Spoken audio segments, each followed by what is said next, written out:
अस्सलाम वालेकुम, आप देख रहे हैं बाखबर सुबह। मैं हूं Faisal Abbasi. Good morning to all of you. इस उम्मीद के साथ कि आज का दिन भी हम सबका बहुत अच्छा गुजरेगा। अपने प्रोग्राम में वो खबरें जो आमतौर पर आपके सामने नहीं रखी जाती हैं, हस्ब रिवायत हस्ब बदस्तूर हम आपके सामने रखेंगे। मुल्क के मुख्तलिफ शहरों से हमारे नुमाइंदगान हमारे साथ मौजूद हैं।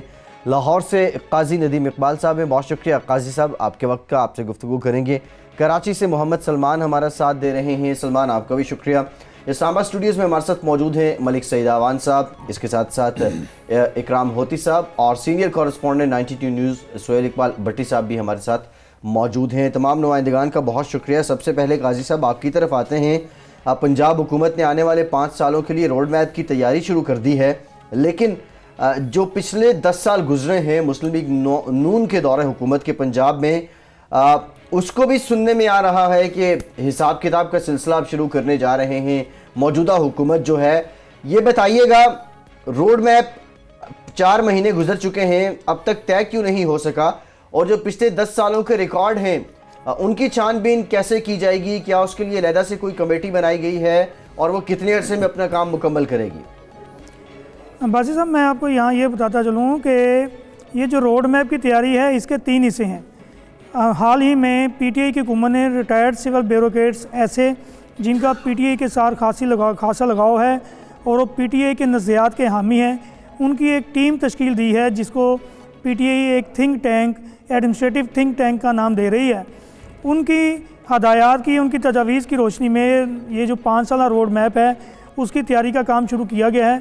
थिंक टैंक ने पीटीआई की हुकूमत को कहा है कि आपने आइंदा 5 साल का जो रोड मैप तैयार करना है, उससे पहले आप ये देखें कि गुज़श्ता सालों में जो इक़दाम किए गए उसके वहाँ पर क्या असरात मुरतब हुए और क्या जो गुज़श्ता 10 सालों में कारकर्दगी थी, उस अहदाफ थे, उसके ऊपर इदारे पूरे उतर सके कि नहीं, इदारों की कारकर्दगी क्यों बेहतर नहीं हो सकी, उसकी वजह मुलाजमीन हैं, यहाँ के पॉलिसियाँ, हुकूमती पॉलिसियाँ।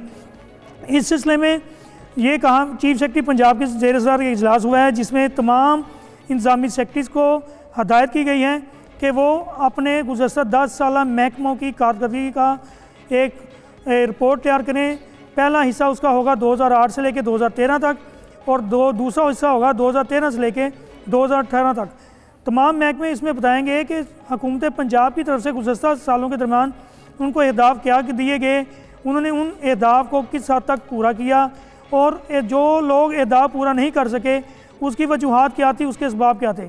इस ज़िम्मन में सबसे पहले तो उन्होंने कहा है कि वो तरक्याती काम गुज़श्ता 10 सालों में शुरू किए गए, उसके बारे में बताया जाए कि वो जो तरक्याती काम थे आवाम की ज़रूरियात के मद्देनज़र रखे गए, यहाँ के सियासी गुरबा परवरी के तहत। इस सिलसिले में बताया जाए कि जो तरक्याती काम शुरू किया गया उसका साल कौन सा था, उसका मुख्तस बजट कितना था, पहला PC1 जो बनाया गया उसमें उसकी कितनी रकम रखी गई और बाद में PC1 अगर उसमें रिवाइज़ होते रहे तो उसकी वजूहात क्या थी। और इदारों की कारकर्दगी पे चेक एंड बैलेंस रखने के लिए और आइंदा के अहदाफ के लिए ये भी तय किया गया है कि तमाम जो महकमों के सरबराह हैं वो अपना एक कैलेंडर ईयर तय करें जिसमें वो बताएं कि महकमे आज खुद क्या करना चाहते हैं और महकमों के अहदाफ क्या हैं। महकमे अपनी बेहतरी के लिए, सर्विस ऑफ डिलीवरी के लिए और आवाम की मुश्किलात के खात्मे के लिए आज खुद क्या करना चाहते हैं, उनकी तरजीहात क्या हैं। तो बाजी साहब, इस सिलसिले में जो चीफ सेक्रेटरी पंजाब की तरफ से अहकाम जारी किए हैं उसमें यह भी कहा गया है कि तमाम महकमे गुज़श्ता 10 सालों की जो रिपोर्ट तैयार करेंगे उसमें अपने रिमार्क्स भी देंगे जिसमें ये वाज़ह किया जाएगा कि नाकामी के साथ क्या थे। बट साहब, इसकी एक वजह ये भी है कि देखने में ये आया है कि गुज़श्ता 10 सालों के दरमियान जो पंजाब की टैक्सेशन का निज़ाम था उसको हर साल अहदाफ तो सालाना बुनियादों पर दिए जाते रहे, लेकिन जो टैक्स इकट्ठा करने वाले इदारे थे पंजाब के, उन्होंने अपने अहदाफ पूरे नहीं किए। अहदाफ पूरे ना होने की वजह क्या थी, इसका भी इन्होंने जायज़ा लेना है।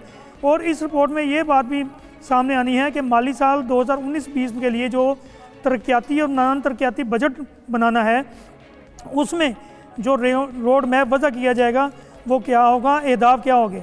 हमारे सोर्सेज ये बताते हैं कि उस मीटिंग में तमाम जो लोग शामिल थे उन्होंने खुलकर अपनी राय का इजहार किया और कहा कि ब्यूरोक्रेसी पर इत्माद किया जाए। जब भी किसी कोई तनकीद का मसला होता है, किसी को सामने तफ्तीश होना होता है या किसी के ख़िलाफ़ कार्रवाई होती है तो वो सिविल ब्यूरोक्रेट्स ही होते हैं।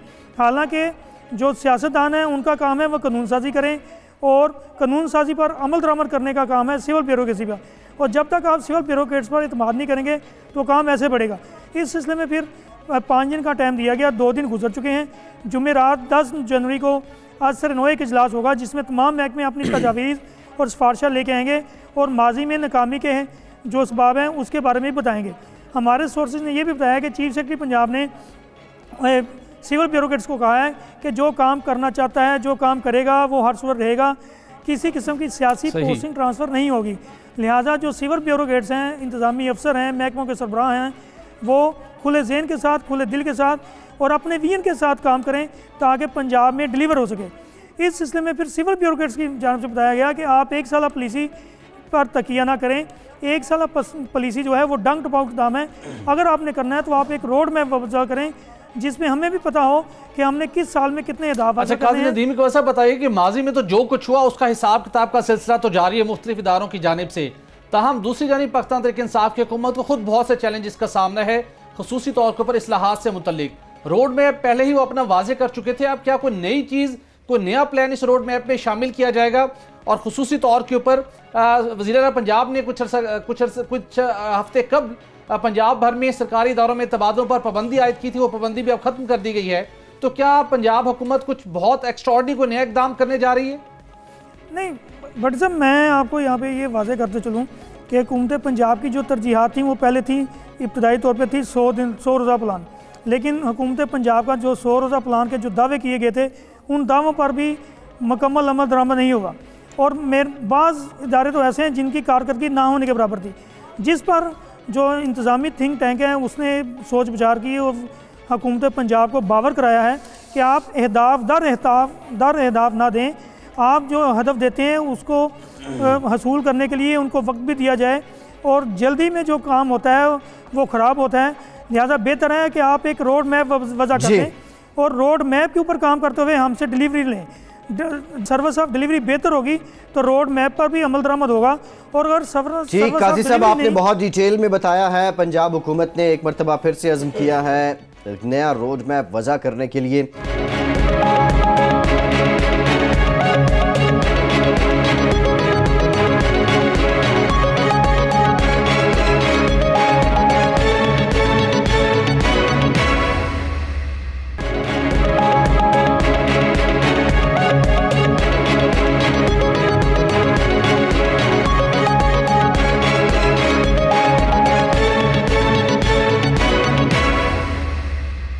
बट सब आपकी तरफ आते हैं, वफाकी हुकूमत की कुछ हम बात कर लेते हैं। एक अरसे से होता आ रहा है, यकीनी तौर पे जब आप जितने अरसे से सहाफ़त में हैं, एक दिन पहले या उस दिन कुछ वक्त कबल पता चल जाता है कि आज कैबिनेट मीटिंग है, उसका एजेंडा क्या है। लेकिन मौजूदा हुकूमत ने ये एजेंडा शेयर करने से मुताल्लिक अब पाबंदी आयद कर दी है। एक तो ये बता दें ये रूल ऑफ बिज़नेस कौन सा है जिसके तहत पाबंदी आयद की गई है, और दूसरा इसका मकसद क्या है कि जो प्रायर इंफॉर्मेशन है वो पब्लिक को ना दी जाए।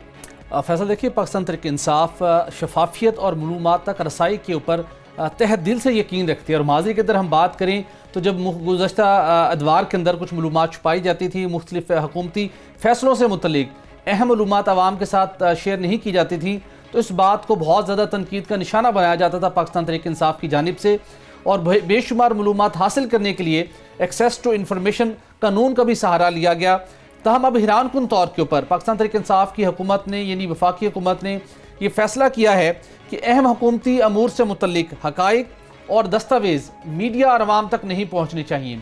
ये पहले एक डिबेट थी, इस मामले को वफाकी kabina के सामने भी रखा गया और वहाँ पर भी इस बात के ऊपर इत्तफाक राय कायम किया गया कि ये तमाम तर दस्तावेज़, ये तमाम तर मालूमात आवाम तक नहीं पहुँचनी चाहिए। जिसके बाद kabina डिवीज़न ने वफाक प्राइम मिनिस्टर सेक्रेटेरिएट की हिदायत के ऊपर kabina इजलास और kabina कमेटियों का एजेंडा मीटिंग से कब प्रेस इंफॉर्मेशन डिपार्टमेंट को भिजवाने पर पाबंदी आयद कर दी है, चूँकि कुछ हुकाम का इस बात के ऊपर इसरार था कि बेशतर सरकारी ऐसे दस्तावेज़ जो कि हुकूमती अमूर से मुतल्लिक हैं, जो कि अहम फैसला साजी से मुतल्लिक हैं, वो प्रेस इंफॉर्मेशन डिपार्टमेंट से लीक होते हैं। लिहाजा इजलास से कब ये दस्तावेज़ PID को भिजवानी ही नहीं चाहिए। सिर्फ यही नहीं बल्कि इसके साथ साथ वफाकी वज़रा, वज़ीर मुमलिकत, मुशीर, मावन ख़ुसूसी समेत जो भी कमेटियों के अंदर शरीक अफसरान होंगे, हुकूमती शख्सियात होंगी, उन्हें भी पाबंदी का इस वक्त सामना है। उनके ऊपर भी पाबंदी आयद कर दी है कि उन इजलासों कमेटियों से मुतल्लिक मालूमात आवाम के सामने वो नहीं लाएंगे, मीडिया के साथ शेयर नहीं करेंगे, उन मालूमात को पब्लिक नहीं करेंगे। यानी कि अमूमी तौर के ऊपर मीडिया के अंदर ये ट्रेंड रहा है और तमाम मीडिया जो हमारे दोस्त हैं उस बात की कोशिश करते हैं, जब भी कोई अहम मीटिंग होती है तो उसके प्रेस रिलीज के जरिए तो उसके बहुत से सतही बातें सामने लाई जाती है, लेकिन चूंकि अवाम का उसके अंदर इंटरेस्ट उसके अंदर इन्वॉल्व होता है, ये मामला कि इस मामले का पस मंज़र क्या है, इस इजलास के अंदर मजीद क्या डिस्कस हुआ, इजलास की अंदरूनी कहानी क्या है। अमूमी तौर के ऊपर बाज़ औक़ात हमें कुछ दस्तावेज़ मौसूल होती हैं और बसा औक़ात हमें कुछ अहम अपने सोर्सेज से रब्ता करने के बाद बहुत सी अहम मालूमात मिलती हैं जिनको अवाम तक पहुँचाया जाता है। लेकिन अब इस नए डायरेक्टिव के बाद अब ऐसी पाबंदियाँ, ऐसी मालूमात अवाम तक लाने के ऊपर पाबंदी आयद कर दी गई है और अब मुशीरों को, वफाकी वज़रा को और वज़ीर मुमलिकत को भी इस पाबंदी का सामना है। इसके साथ साथ कबीना डिवीज़न ने रूल्स ऑफ बिजनेस 1973 के रूल 24 के शिक 8 के तहत तमाम तर समरियाँ, एजेंडा, उसके मिनट्स और उसके साथ फैसलों को सीक्रेट उनका स्टेटस डिक्लेयर कर दिया है कि उनको कॉन्फिडेंशियल सीक्रेट एक्ट के तहत ट्रीट किया जाएगा, लिहाजा आप इनको किसी के साथ शेयर नहीं कर सकते। उसके साथ कुछ मजीद हिफाजती इक़दाम भी अडॉप्ट किए गए हैं कि किस तरीके के साथ हुकूमती अमूर से मुतल्लिक, कबीना के इजलासों से मुतल्लिक, कबीना की कमेटियों के मुतल्लिक जो दस्तावेज़ होंगे वो किस तरीके के साथ वज़रा तक पहुँचेंगे, मामले ख़ुसूसी तक पहुँचेंगे, उन्हें डबल सील किया जाएगा। और उसके साथ साथ तमाम वज़रा को यह हिदायत की गई है कि अपने ऑफिस में, अपने स्टाफ में सिर्फ एक शख्स को इस बात की अथॉरिटी देंगे, उसको मजाज डिक्लेयर करेंगे और उसका रिकॉर्ड कबीना डिवीज़न में भी जमा करवाया जाएगा कि जो भी कबीना डिवीज़न की जानिब से दस्तावेज़ात उस मुतलका वजारत को, मुतलका डिवीज़न को भिजवाई जाएंगी कि फ़लाँ साहब जो कि वज़ीर साहब के साथ होंगे वही सिर्फ उसको खोलने का इख्तियार रखते होंगे। और उसके बाद मुख्तलिफ समरी और डॉक्यूमेंट्स को एक सीक्रेट नंबर के साथ जारी किया जाएगा कि अगर वो कहीं लीक हो जाए तो उस सीक्रेट नंबर के जरिए से ट्रेस किया जाए और ट्रेस करने के नतीजे में उस शख्स को जिम्मेदार ठहराया जाएगा जिसको इस बात की अथॉरिटी दी गई थी कि वो इस लिफाफे को, उस एनवेलप को खोल सकता है। उसके साथ साथ सीक्रेट इंस्ट्रक्शन 1994 के तहत क्लासिफाइड दस्तावेज की फैक्स मशीन और इंटरनेट के जरिए तरसील पर, यानी कि ईमेल के जरिए तरसील पर पाबंदी आयद कर दी गई है। और उसके साथ साथ कुछ ईमेल्स जो कोई गैर महफूज डिक्लेयर की जाती हैं उनके ज़रिए से भी इन ऐसे मालूमात को, ऐसे दस्तावेज़ को सर्कुलेट नहीं किया जाएगा। व्हाट्सएप के ज़रिए, मैसेज के ज़रिए भी तरसील पर पाबंदी आयद की गई है। और सिर्फ यही नहीं बल्कि इस मामले को मज़ीद सिक्योर करने के लिए ये इक़दाम भी उठाया गया है कि जहाँ पर ऐसे दस्तावेज़ात की फ़ोटोकॉपी होती है, नए सेट्स बनते हैं, वहाँ पर सीसीटीवी कैमराज लगाए जाएंगे। कबीना डिवीज़न की राहदारियों में सीसीटीवी कैमराज होंगे। एक्सेस कंट्रोल डोर नस्ब किए जाएंगे, यानी कि हर वो जिसको किसी बटन के ज़रिए से या जो मुतलका वजारत का कबीना डिवीज़न का अफसर होगा उसके थंब इंप्रेशन से वो डोर खुलेगा। कोई किसी नए अजनबी शख्स के या आउटसाइडर के अगर वहाँ पर आएगा तो वो डोर नहीं खुलेगा। काफ़ी सख्त किस्म की ये पाबंदियाँ आयद की गई हैं। लेकिन हैरान कुन तौर के ऊपर जब आप आवाम से मुतल्लिक, अवामी मफाद आमा से मुतल्लिक फैसले करते हैं तो मेरे ख्याल में फिर ऐसे डॉक्यूमेंट्स को सीक्रेट, ऐसे फैसले को सीक्रेट नहीं होना चाहिए। अवाम के साथ पूरे फैसले के शेयर करना चाहिए। हाँ, कुछ ऐसे अमूर, कुछ रियासती इदारों से मुतल्लिक, लॉ एंड ऑर्डर से मुतल्लिक, अमन अमान की सूरत हाल से मुतल्लिक, सिक्योरिटी मेजर से मुतल्लिक अगर कुछ फैसला साजी है, कुछ दस्तावेज हैं, कोई मालूमात है, उसको यकीनी तौर के ऊपर सीक्रेट रखना चाहिए। ताहम जो आप हुकूमती अमूर हैं, जो कौमी ख़जाने से, मुल्की टैक्स के सिस्टम से मुतल्लिक, टैक्स कलेक्शन से मुतल्लिक, मुख्तलिफ ड्यूटियों के नफाज से मुतल्लिक, मुल्की मौशी सूरत हाल के हवाले से जो भी फैसले किए जाते हैं तो उन्हें मेरे ख्याल में इस तरीके के साथ सीक्रेट नहीं रखना चाहिए। ताहम अब वफाकी कबीना की हिदायत के ऊपर कबीना डिवीज़न ने तमाम वजारतों को यह आगाह कर दिया है कि ये नई पाबंदियाँ आयद कर दी गई हैं। जो भी इसकी खिलाफ वर्जी करेगा उसके खिलाफ कार्रवाई होगी। और उसके साथ साथ जो शख्स जिसको मजाज डिक्लेयर किया होगा, अगर वो कार्रवाई खिलाफ वर्जी का मुर्तकिब हुआ तो उसे नौकरी से हाथ भी धोना पड़ सकते हैं। ठीक भट्टी साहब, बहुत डिटेल में आपने बता दिया है, लेकिन सहाफ़ियों के लिए तो खैर चैलेंज उस तरीके से नहीं है। आप तो मेरा ख्याल है कि डॉक्यूमेंट्स जिस तरीके से आप निकालते हैं, जो आपके सोर्स हैं, आप फिर नई टेक्नोलॉजी हुकूमत की तरफ से अपनी जगह, लेकिन आपका तरीका लेकिन हमें तको तो यकीनी तौर पर ज़्यादा करनी पड़ेगी और देखना होगा कि किस हद तक सोर्स इस बात के ऊपर एफर्ट करते हैं। लेकिन मुश्किलात बहुत ज़्यादा खड़ी कर दी गई यकीनी तौर पर, ये मुश्किलात काफ़ी ज़्यादा खड़ी कर दी गई हैं। और बात बिल्कुल बजा है कि पब्लिक इंटरेस्ट के जो काम है उन्हें पब्लिक क्यों ना किया जाए, ये बहुत बड़ा सवाल है।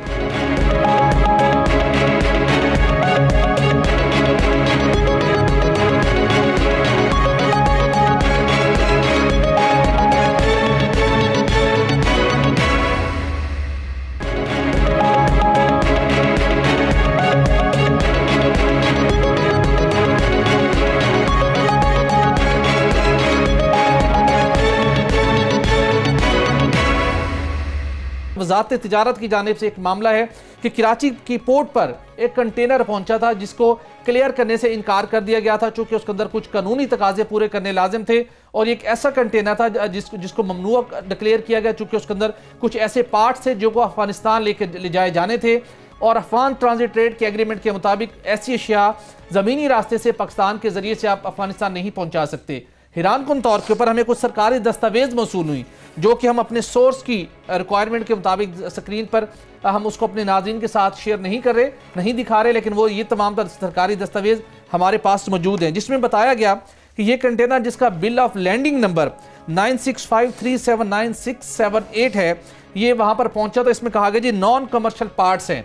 वजारत तिजारत माजी के बरक्स इस मरतबा इजाज़त नहीं दे सकी थी, जो कि सुप्रीम कोर्ट ऑफ पाकिस्तान का मामला था कि कुछ मामला के अंदर अपने रूल्स रिलैक्स करने हैं, तो वहाँ फेडरल गवर्नमेंट को डेफिनेशन की गई थी, वो वजारत तिजारत को इख्तियार हासिल नहीं है। जिसके बाद ये समरी इस कंटेनर को क्लियर करने से मुतल्लिक समरी वफाकी काबीना को अरसाल की गई और वफाकी काबीना से ये दरख्वास्त की गई कि कस्टम्स एक्ट के तहत ये कंटेनर पाकिस्तान के रास्ते ज़मीनी रास्ते से ये अफगानिस्तान ले जाने पर पाबंदी आयद है।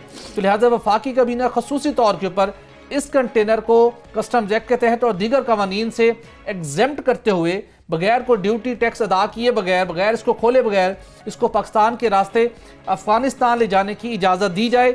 इसलिए कि माजी के अंदर भी कुछ ऐसे कंटेनर्स अक़वाम मुत्तहिदा और कुछ दीगर इदारों से मुतल्लिक थे, उन्हें वजारत तिजारत ने कस्टम्स एक्ट की और दीगर मुतल्लिका कवानीन से छूट देते हुए पाकिस्तान के रास्ते अफगानिस्तान ले जाने की इजाज़त दी थी। ये बात इस बात का इंकशाफ भी इसी दस्तावेज में किया गया कि माजी के अंदर भी ये सिलसिला बहुत बड़े पैमाने के ऊपर चलता रहा है। ताहम वफाकी काबीना ने इस मरतबा वजारत तिजारत की समरी पर ही ये जो कंटेनर है अफगानिस्तान ले जाने की इजाज़त दी है, लेकिन इसी समरी के अंदर वजारत तिजारत की जानिब से ये परमिशन भी मांगी गई थी कि मुस्तकबिल के अंदर अगर मजीद कुछ ऐसे कंटेनर्स आएँ तो इस बात का मुस्तकिल इख्तियार वजारत तिजारत को दे दिया जाए कि वो ऐसे कंटेनर्स को उसके पास ये सवाबदीद हासिल हो कि उनको क्लियर करके उनको मुख्तलिफ ड्यूटी से, मुख्तलिफ टैक्सेस से और मुतल्लिका कवानीन से ऐसे कंटेनर्स भी, ऐसी अशिया भी जो कि बैंड हैं पाकिस्तान के रास्ते से अफगानिस्तान ले जाने की, उनकी इजाज़त दे दी जाए। लेकिन वफाकी काबीना ने ये असम्बली में मौजूद ये इस तजवीज़ की मंजूरी नहीं दी कि मुस्तकबिल के अंदर भी वजारत तिजारत इन इख्तियारात का इस्तेमाल करेगी।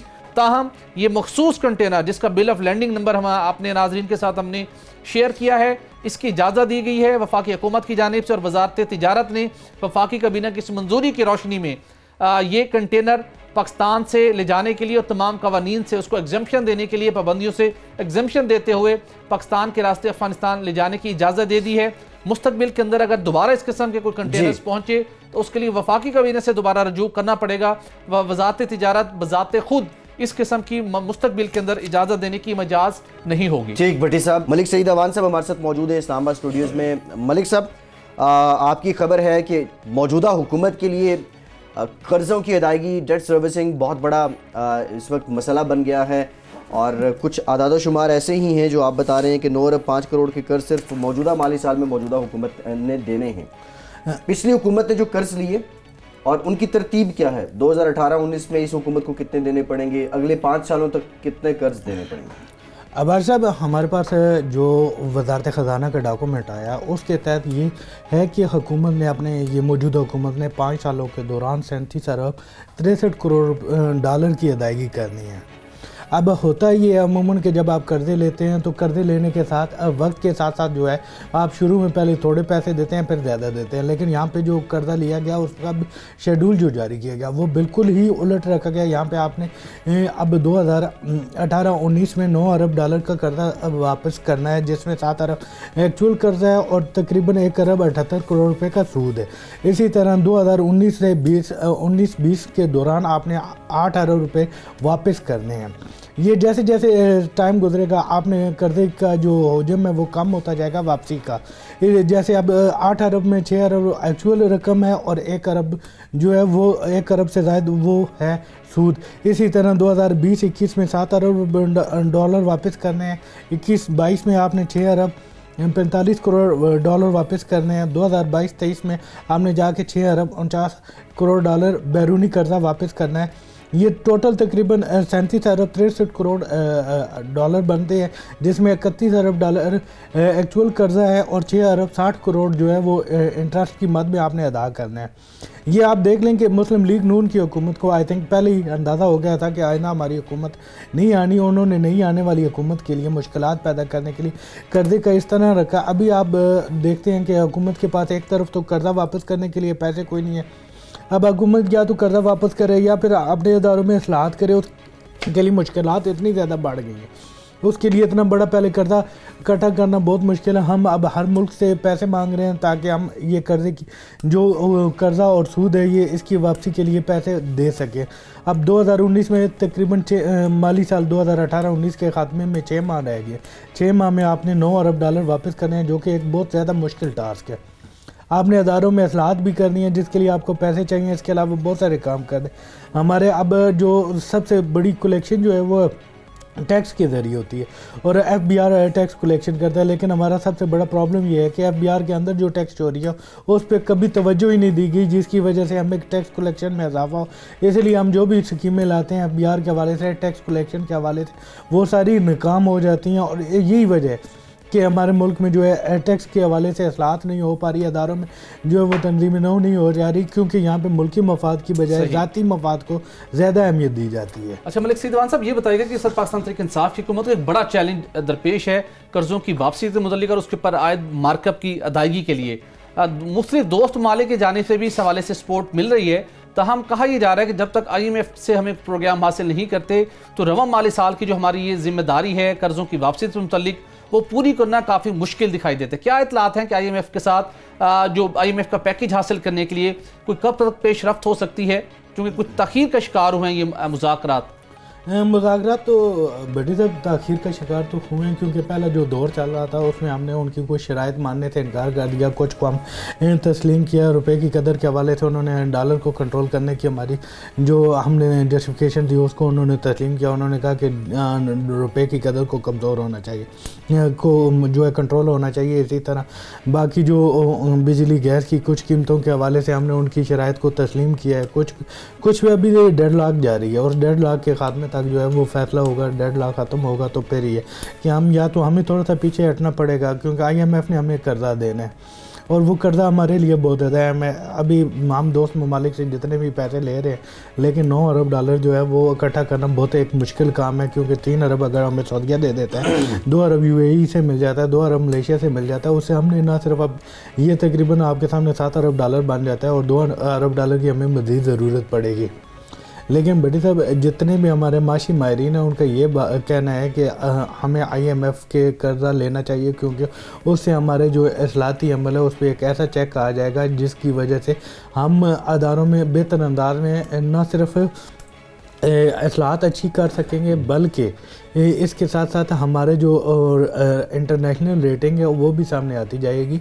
और IMF की जो रेटिंग है वो इंटरनेशनली बहुत ज़्यादा अहम होती है और मुल्क में सरमायाकारी के लिए लोग बड़े सरमायाकार उस रेटिंग पे बड़ा इक्तफा करते हैं और उसको देखते हैं। हमें सबसे बड़ा फ़ायदा ये हो जाएगा कि एक हमारी जो इन्वेस्टमेंट है उसकी मॉनिटरिंग होगी, दूसरा जो है वो बाहर से ममालिक उस रेटिंग को देख के। इसके साथ ये भी बता दीजिएगा कि हमने अपने एक्सपोर्ट्स को बढ़ाने के हवाले से जो इक़दाम किए उसके किस हद तक उसके असरात मुस्बत असरात सामने आ रहे हैं, और उसके साथ प्राइम मिनिस्टर ने बैरून मुल्क मुकीम पाकिस्तानियों से ये अपील की थी कोई लीगल चैनल के जरिए पैसे पाकिस्तान भिजवाएं ताकि जो ज़रिए मुबादला के मसाइल का सामने उससे निपटा जा सके। इस हवाले से किस हद तक बेहतरी देखने में मिली है? अभी तो कोई ख़ास बेहतरीन एकदम तो कुछ चीज़ सामने नहीं नज़र आती। लोगों का कॉन्फिडेंस बहाल करना बड़ा मुश्किल है।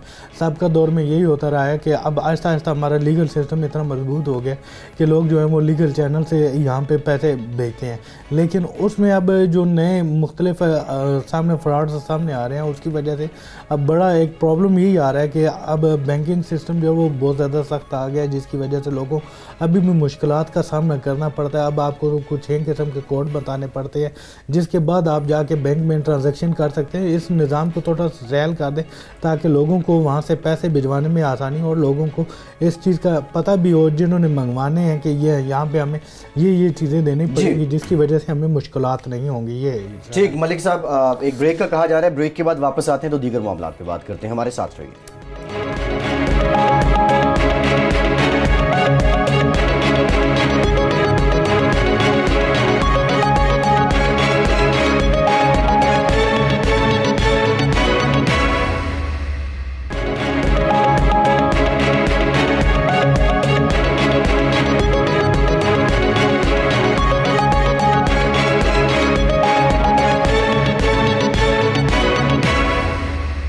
भट्टी साहब, आपकी तरफ आते हैं। कपास की पैदावार में कमी, काफ़ी अरसे से खबरें मीडिया पे आ रही हैं। कपास इंपोर्ट करने की मंजूरी भी दे दी गई हुकूमत की जानिब से, लेकिन अब जो टेक्सटाइल इंडस्ट्री से वाबस्ता लोग हैं, सनतकार हैं, वो छूट मांग रहे हैं टैक्स की। कितने फ़ीसद, कौन से टैक्स की छूट मांगी जा रही है?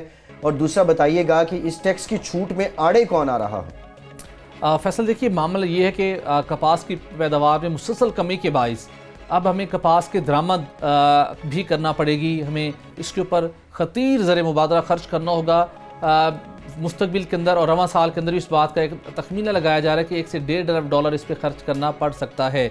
मामला बुनियादी तौर के ऊपर यह है कि जब हमारे यहाँ मुसलसल कपास की पैदावार में कमी हो और उसके साथ साथ हमारी टेक्सटाइल जो हमारी एक्सपोर्ट का सेक्टर है उसके अंदर हम टेक्सटाइल के मसनूआत की बात करें तो अवलीन इन्हिसार हमारा टेक्सटाइल मसनूआत के ऊपर है अपनी एक्सपोर्ट्स को बढ़ाने के हवाले से।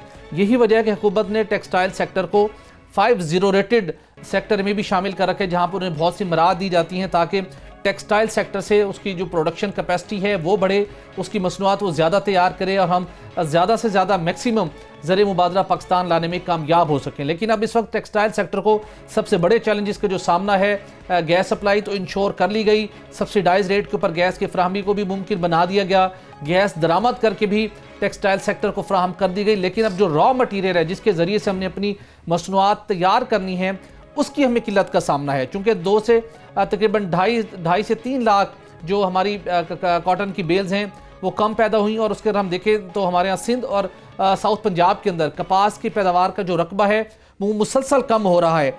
जो हमें 2 माह कबल जो दादोशुमार मसूल हुए थे कि जो नाकिस बीज, कम पानी, गैर मियारी स्प्रे की वजह से कपास की पैदावार मुसलसल कम हो रही है। और इसके अंदर एक बड़ी वजह यह भी है कि सिंध के अंदर अगर हम बात करें तो वहाँ पर और साउथ पंजाब के अंदर बात करें, जब नाकिस स्प्रे आप फराहम करते हैं मुख्तलिफ बीमारियों को जिसका सामना करना पड़ता है, जिसके नतीजे में हमारी फ़ी एकड़ पैदावार 70 मन से कम होकर 40 मन हो चुकी है। लेकिन उसके बावजूद हमारे वो ज़री तहकीकात से मुतल्लिक ज़री तहकीकात करने वाले इदारे वो इस मसले की जानिब तवज्जो नहीं दे रहे। वहाँ पर इंटरनल पॉलिटिक्स और वहाँ पर रिसर्च और एक्सपर्ट्स को हायर करने के हवाले से मैक्सिमम बजट को इस्तेमाल करने के ऊपर ही सारी तवज्जो मरकूज़ की जाती है, जिसके नतीजे में अब नौबत यहाँ तक पहुँच चुकी है कि हमें फौरी तौर के ऊपर कॉटन इंपोर्ट करना पड़ेगी। और जब हम इंपोर्ट की बात करते हैं तो टेक्सटाइल मालकान की जानिब से हुकूमत से मुतालबा किया जाता है कि उसके ऊपर जो इंपोर्ट के ऊपर जो टैक्स आयद हैं, जो ड्यूटीज़ आयद हैं, उससे छूट दी जाए। अब बिलाखिर वजारत टेक्सटाइल की जानिब से इक्तिसादी राब्ता कमेटी को समरी अरसाल कर दी गई है। इक्तिसादी राब्ता कमेटी आज इस समरी का जायज़ा लेगी, जिसमें टेक्सटाइल डिवीज़न की जानिब से इक्तिसादी राब्ता कमेटी को सिफारिश की गई है कि कपास की इंपोर्ट के ऊपर जो custom duty, additional custom duty और सेल टैक्स, ये 3 जो टैक्स आयद हैं इनको मुकम्मल तौर के ऊपर ख़त्म किया जाए, इनको छूट दी जाए। और अगर हम इसकी कंपैरिजन इसका करें, सेल टैक्स और एडिशनल कस्टम ड्यूटी और कस्टम ड्यूटीज़ को अगर हम उसको कंबाइन करें तो तकरीबन ये 22 से 25% का इम्पैक्ट बनता है, जिसको कहा गया है कि इक्तिसादी राब्ता कमेटी इसकी छूट दे ताकि टेक्सटाइल सेक्टर से वाबस्ता अफराद कॉटन की इम्पोर्ट करके जो उन्हें टारगेट्स मिले हुए हैं, जो उन्हें अहदाफ है उनके, जो उनको मुख्तलिफ टेक्सटाइल की मसनूआत तैयार करने से मुतलिक, वो उसको पूरा कर सकें। आज असद उमर साहब ने इस मामले की बाज़ाब्ता तौर पर मंजूरी देनी है, लेकिन ज़रूरत इस बात की भी है कि हमारा गुज़श्ता 10 साल के दौरान जो कपास की पैदावार का जो रकबा है जिसमें तकरीबन एवरेज 24% से ज़ायद की कमी वाक़ई हो चुकी है। और इस मामले के ऊपर भी इक्तिसादी राब्ता कमेटी को, असद उमर साहब को कोई वाज़ेह पॉलिसी लेनी होगी कि कपास का जो पैदावारी रकबा है उसको बढ़ाने के लिए क्या इकदाम करने होंगे, किन इदारों की जिम्मेदारी है। और उसके साथ जो गैर मियारी स्प्रे और गैर मियारी बीज किसानों को फराहम किया जाता है, मुख्तलिफ जो रेलिवेंट हुकूमती इदारे हैं, कुछ इदारे मौजूद ज़रूर हैं लेकिन वो अपना जो उनकी रिस्पॉन्सिबिलिटी है वो पूरी नहीं करते, उससे छुटकारा हासिल करना होगा। और उसके साथ साथ कपास की स्पोर्ट प्राइस मुकर्रर न होने के बायस भी किसानों के अंदर एक अनसर्टेनिटी बहुत ज़्यादा है। किसी भी किसान, कपास पैदा करने वाले अगर किसान से बात की जाए तो उसको ये पता है कि इस सीज़न के दौरान वो कुछ और कर नहीं सकता, उसके पास कोई और ऑप्शन नहीं है, मजबूरन कपास उगा रहा है, लेकिन उसको ये पता है कि उसका एंड ऑफ द सीज़न इससे वह कुछ कमा नहीं सकेगा। मिडल मैन इससे ज़रूर कुछ ना कुछ अर्निंग करता है, लेकिन किसान को उसका जो रियल बेनिफिट मिलना चाहिए वो नहीं मिल पाता।